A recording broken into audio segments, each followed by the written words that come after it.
কত পরিমাণ দেওয়া হয়? আপনার 178 টাকা। এতে কি আপনার সংসার চলে? চলে, অনেক কষ্ট হয়। 178 টাকায় কিভাবে চলা যায়? আসসালামু আলাইকুম, আপনাদেরকে ওয়েলকাম করছি শুধুমাত্র বাংলাদেশ নয় বরং উপমহাদেশের ইতিহাসের সাথে সংশ্লিষ্ট একটি চা বাগান 1854 সালে স্টাবলিশ হয় মালনীছড়া চা বাগান থেকে। সো আমি যেভাবে গেলাম, শুরুতে আসলাম আম্বরখানা, আম্বরখানা থেকে হচ্ছে ধোপাগুল, ধোপাগুল থেকে হচ্ছে সাহেববাজার হয়ে তারপর হচ্ছে রাতারগুল। সো রাতারগুল থেকে সেভাবে ব্যাক আসলাম। আর আসার পর হচ্ছে এখানে সুন্দর চা বাগান দেখলাম, দুই পাশে চা বাগান, আমার দুই পাশে চা বাগান, যে এই পাশে দুই পাশে চা বাগান। এটা হচ্ছে মালনীছড়া টি এস্টেট। এই থেকে এদিকে না, আগে যে উপরে উঠবো। ওকে, সো এখানে ঢোকার জন্য কোনো টিকিট নেই, লেখা আছে যে কর্তৃপক্ষের অনুমতি নিয়ে যেতে হয়। সো আমি হচ্ছে যখন অনুমতি নিতে গেলাম, যে টিকিট আছে কিনা জিজ্ঞেস করলাম, তখন হচ্ছে তারা বললো যে এখানে কোনো টিকিট নেই, কিন্তু তাদের একজন গাইড নিতে হয়। তো আমি বললাম যে আমি বেশি দূর যাবো না, আমার কোনো গাইডের দরকারও নাই। বললো যে কিছু চা পান খাওয়ার জন্য টাকা দিয়ে দেন। সো সামান্য কিছু টাকা দিয়ে দিলাম, তো তারা হচ্ছে আমাকে ঢুকতে দিল। মানে সব জায়গায় হচ্ছে তাদের বিজনেস। মালনীছড়া 1854 সালে দেখলাম যে এটা প্রতিষ্ঠিত হয়েছে। এখানে ঢোকার বিশেষ কোনো ইন্টেনশন ছিল না, সিলেটে আসলাম, যদি চা বাগানের ভেতরে না ঢুকি তাহলে কিন্তু কমপ্লিট থেকে যাবে। দেখেন এখানে ঘোড়াও আছে, গরু আছে। নিচ দিয়ে ঢোকার সময় দেখলেন যে ঝিরি আছে, এই ঝিরি থেকে মূলত হচ্ছে চা বাগানে পানি দেওয়া হয়। এখানে অনেক পর্যটক দেখার জন্য আসেন। যদি আপনি বেশি মানুষ সহ আসেন তাহলে কিন্তু আপনাকে বলবে যে একজন সাথে করে গাইড নেওয়ার জন্য, এই জন্য হচ্ছে আপনার কাছ থেকে চার্জ করতে পারে। ওয়াও, এদিকের ভিউটা দেখুন, অসাধারণ ভিউ। নিচে ধান ক্ষেত আর উপর হচ্ছে চা বাগান।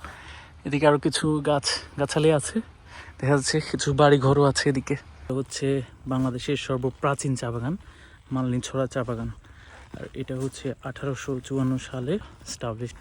মালনীছড়া চা বাগানের আয়তন হচ্ছে প্রায় 1500 একর। এবার এর উপরের দিকে হচ্ছে বাংলো আছে। এখানে যারা পর্যায়ে যারা কাজ করে তারা হচ্ছে এই বাংলোগুলোতে থাকে। এমনিতে নর্মালি যদি আপনি আসেন ওর থাকতে চান, সেক্ষেত্রে সেটা পসিবল হবে না। এদিক থেকে এখানে একজন চা শ্রমিক আমাকে বললো, এটা কতটুকু সত্য বা কতটুকু ভিত্তি আছে সেটা জানি না।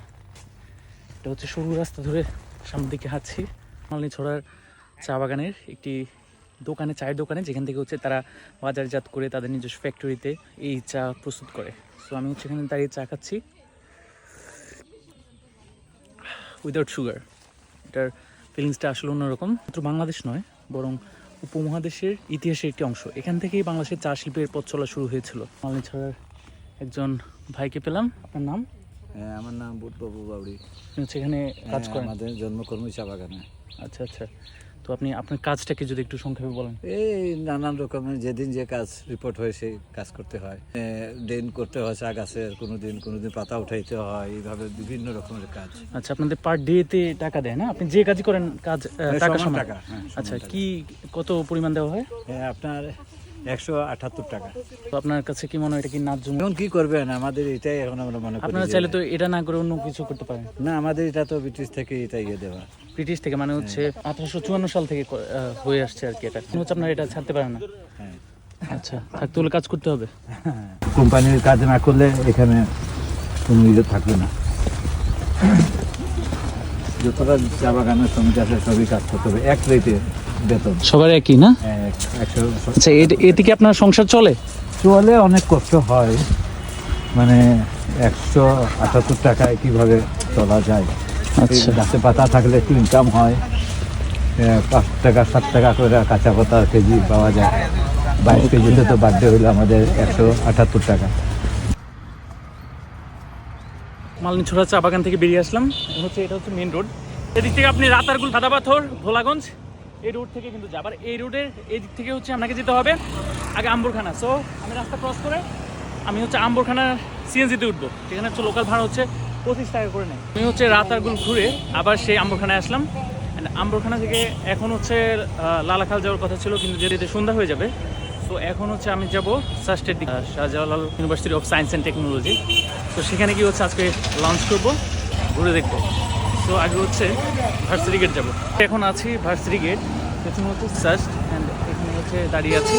আর এখানে হচ্ছে আমার এক জুনিয়র আসবে, সো তার সাথে হচ্ছে মানে ঘুরবো, এখানে হচ্ছে দুপুরে খাওয়া দাওয়া করবো। সকালে যে খাওয়া দাওয়া করেছি এরপর হচ্ছে আর খাওয়া দাওয়া করা হয়নি। তো হচ্ছে এটা দেখাবো, এটা হচ্ছে একদম ভার্সিটির অপোজিটে গোলাপ রেস্টুরেন্ট। দুপুরের খাবারে আছে এটা হচ্ছে করলা ভাজি, এটা হচ্ছে মাছ ভর্তা, ভাত, আর হচ্ছে মুরগির ঝাল ফ্রাই।